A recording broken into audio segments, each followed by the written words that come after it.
I mean, I feel like you get up in the morning and you're like, I'm going to create a better world today. There's like little singing birdies and stuff. Like, does that happen? Welcome to Central Line, the AAHA podcast. This is the official podcast of the American Animal Hospital Association, dedicated to simplifying the journey towards excellence in veterinary medicine for every member of the veterinary team. Here's your host, Dr. Katie Berlin. As part of my job, like I still cannot believe this is my job, I got to go to AAHA's annual conference, Connexity, which was in Nashville this year, and I got to sit and talk to a whole bunch of really fun, truly inspiring people making their marks on veterinary medicine. Connexity's theme this year was Create a Better World. So instead of having an outline or questions that we discussed beforehand like I usually do, I just asked everyone, what does a better world look like to you? And this is what they said. Also, stay tuned to the end for the stuff they say before we officially hit record. We're starting with 4 lightbringers of vet med. Michael Shirley of Family Pet Health and the Veterinary Leadership Book Club, Josh Weissman of Flourish Veterinary Consulting, Alyssa Mages of Empowering Veterinary Teams, and Phil Richmond of Flourishing Phoenix Veterinary Consultants, who honestly brighten up every room they're in. Rule number 1 is that you are the driver of your own bus. And when you wake up every morning, you have to realize, like, I'm in charge of where I'm going today. I can't be in charge of what happens to me, but I can be in charge of my response to those things. We're always learning, right? Mm-hmm. Don't stop, because life's not going to stop teaching you. You have to choose your response and be thoughtful about your intentions. For me, a better world, through the prism of veterinary medicine, certainly, but really just generally speaking, a better world is a world of humanity where we sort of just embrace and recognize that we are fully human beings. And, all of us are doing the best we can each and every day with what we have to try and move forward and be productive. There are challenges. There are problems. There are moments where we're not at our best. And there are experiences that are negative. And there's an and there as well. Mm-hmm. And that vision for me, it manifests as possibility. Exactly. Maybe I'm not going to be at my best right now. Maybe you're not going to be at your best right now. Maybe together our profession is not at its best. And we can get there. Yeah. Because there are so many vibrant, beautiful strengths and possibilities that exist within all of the people of this beautiful profession and within the profession itself. And if we can start to lean into those strengths, we'll get through the stumbles and challenges just fine, and we'll build that brighter future. I forget what it was. I want the world to change, and it has to begin with me. Mm. That was for me. I was one of those people, where it was very easy for me to have the blame thrower. Mm-hmm. It's everyone else's fault.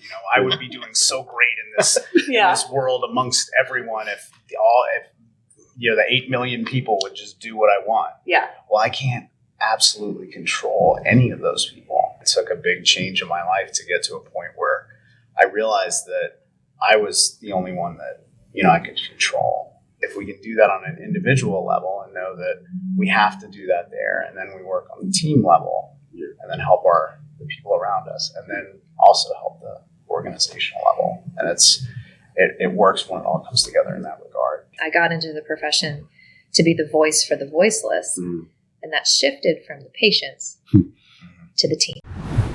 I got to meet some of the team from our AAHA accredited practice of the year, Garrett and Liz Van Beber, Holly Hunt, and Courtney Ellerby of Lafayette Veterinary Care Center, fresh off their victory the night before. My personal opinion would be, through social media and the instant gratification of the world, everybody is available all the time and maybe a little too available. Mm-hmm.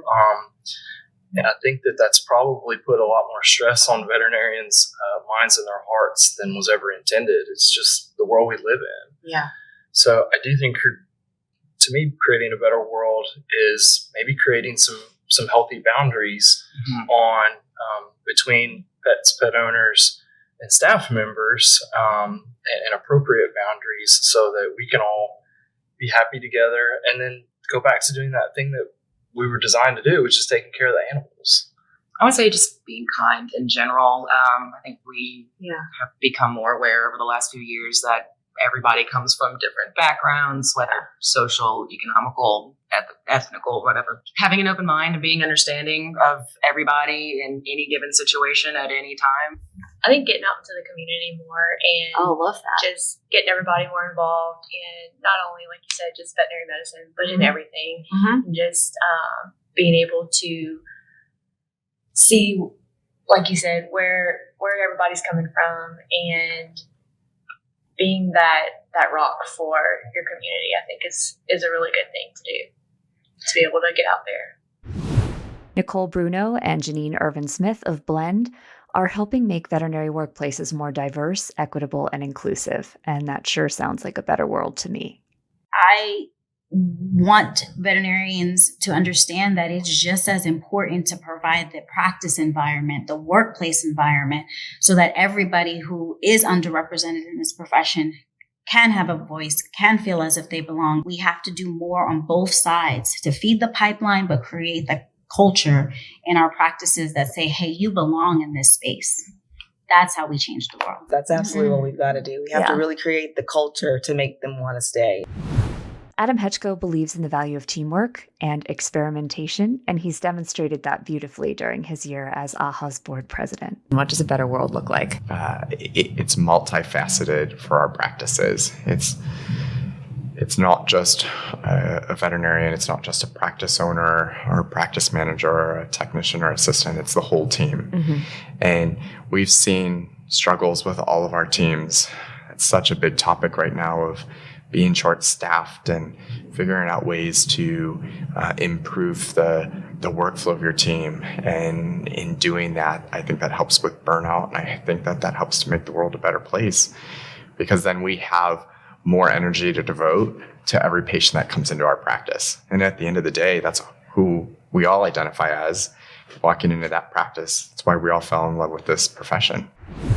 Addie Reinhard of MentorVet talked about inadvertently, but incredibly successfully, starting a movement to change the veterinary world for the better. I also see that we have a big opportunity for growth in the mental health and well-being space to create a profession in which any veterinarian or veterinary team member can have a sustainable career in this profession. And I think that for me, a sustainable career just means that you can find joy and passion and in your career, as well as find a space that's very inclusive to everyone. And so I think really looking at veterinary medicine as we go forward, I just hope that we can continue to create healthier workplaces, healthier communities, and just communities of support where we all support one another in this sometimes challenging career, helping people be able to help themselves and others. It was an unconventional road that took Cheyenne Flirks from veterinary assistant to consultant at Hey Cheyenne LLC. It's really just empowering people to pursue their dreams within veterinary medicine. And even if that's not conventional, like how I did, or even just being the best support team member or best practice owner, just helping them be the best that they can so that we can all make this a better place to work in. Emily Tincher and Jules Benson of Nationwide Pet Insurance are collecting data and redefining what's gold standard to help us make appropriate care possible for every pet. I personally firmly believe that pets are not a luxury and they're not a privilege, and everyone deserves the ability to own a pet. They are a responsibility. Of course, you have to take care of them, but that everyone deserves the ability to have a pet for the benefits that they bring, mental health, physical health, just joy. I think even if anyone was questioning that before COVID, there's so many great stories of the ways that our pets made our lives better, pouncing all over us on Zoom calls during times of being stuck in isolation. And I think we have a responsibility as a profession to find ways to do that in a sustainable, business sustainable way.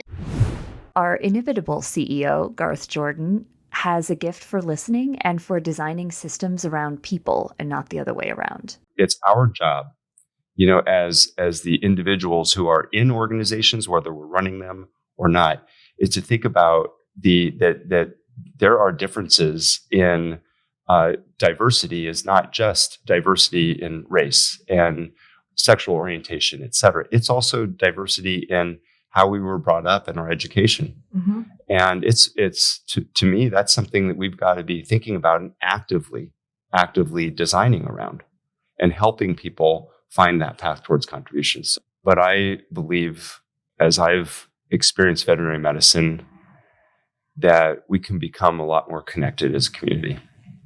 And that creates empathy for each other, for our customers.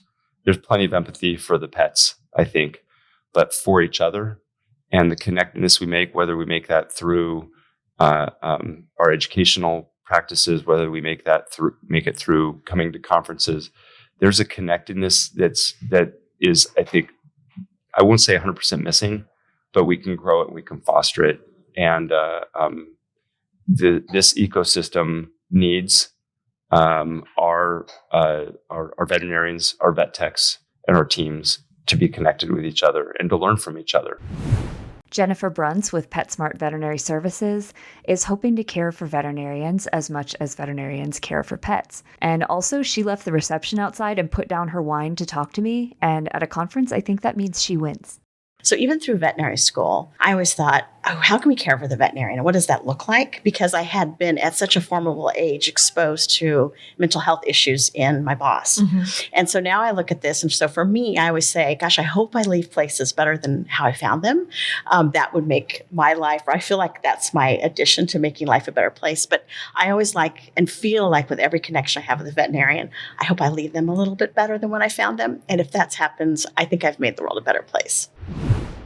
Kathy Cooney makes you feel calmer just by sitting down with her. I mean, listen to her voice. It's no wonder that she's one of VetMed's authorities on how to make euthanasia and end-of-life care as beautiful and meaningful as the years that you spent together. I was going to ask you what a better world looks like in VetMed to you, and it's one, obviously, where euthanasia doesn't have to be an experience that people are scared of talking about or that they're scared of performing. Right, that it doesn't have to be a failure of any sort. It's not necessarily a traditional treatment option, as we say, but it is an option that we have to have these conversations with families, and we can come to a good decision together, a good resolution that this is in everyone's best interest, and then embrace it and create meaning from it. And things like the way that we memorialize and pay tribute, where we get to sit and share stories and again see that beauty right in front of us, which for a lot of veterinarians, when they're performing euthanasia, they might not have a lot of that backstory, right? It might not be that womb to tomb, cradle to grave, birth to earth relationship. It might be a non-client that we're just meeting for the first time, where we get to sit down, establish that rapport, build that connection, and then be in that world together for 30 minutes, for an hour, hour and a half, whatever that euthanasia is going to be. And just, again, find the beauty in it, find the joy. It, for me, is what's kept me very sustained in VetMed. Catherine Prim, fellow podcaster, uses positivity and humor to create a better world, and she's sharing it with pet owners too on her podcasts and at drprim.com. I think we can make the world of veterinary medicine and the world at large a better place with positivity and lifting people up. And not instead of fixing the actual problems that are underlying the issues, but also you're more in a frame of mind to fix things or to want to be part of the solution when you frame things in a more positive light. Sometimes what we don't know can hurt us. Petabyte and AAHA joined forces this year to launch our benchmarking program, and Kim Fish came by to talk about how we can create a better world through data. All the conversations I've had with vets and practice managers over the years, and data, can help support it. Making the world a better place is making better access to make sure that we're providing that medical care for the pets is a big thing. I think that's part of it. I'm, big on being a patient advocate. And then there's another part, which is I would love to see practices and the software and the technology out there really unite more on standardization, because that's a big thing that we do. I was really excited to meet our incoming president and fellow Denver resident, Margot Varenwald. She's going to help take us places as an industry, for sure, in 2023. I think a better world in veterinary medicine, to me, is one where people are happy to be in the profession, to be in the industry. It is, I love my job. I love my practice. Good days, bad days. Yes, occasionally there's really bad days where you don't want to go in the building, but 99% of the time, I'm always happy to go. I don't mind the challenges. You deal with the hard things and are resilient. And that's what I want people to see and not feel like we're doing it. And that's, again, some of that is our cultures within our practice walls. Mm-hmm. But the other part is trying to teach our clients what we do and have value. The people delivering it have value. Pride VMC is creating a better world by spreading the word about the Gender Identity Bill of Rights. I got to sit down with Omar Farias, their president-elect, and I was just wondering, have you signed the bill yet? If not, get over there and do it. From the Creating a Better World, from my perspective as a Pride VMC board member, obviously, our mission is just to create a better world for the LGBTQ plus community, a world in which we could all just be equal and thrive. One of the things that we're working on this year is getting people to, first of all, bring awareness of the Gender Identity Bill of Rights.